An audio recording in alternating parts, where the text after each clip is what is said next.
The Jellybean Jumpers, a short moral story. In the colorful town of Sugarville, there lived a team of tiny, cheerful bugs known as the Jellybean Jumpers. Each bug wore a bright jellybean-colored suit and had one job, to bounce across the candy fields delivering sweet notes of kindness.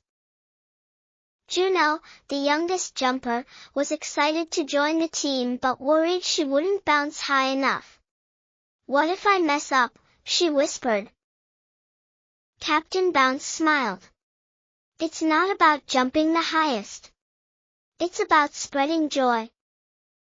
During her first mission, Juno dropped a note into the wrong garden. A grumpy gumdrop troll found it. "Humph!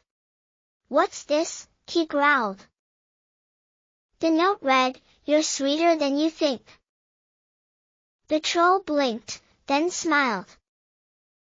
Juno gasped. It worked. Captain Bounce chuckled. Kindness always finds its way.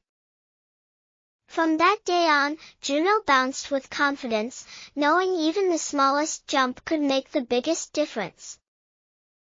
Moral: you don't have to be the best, just kind.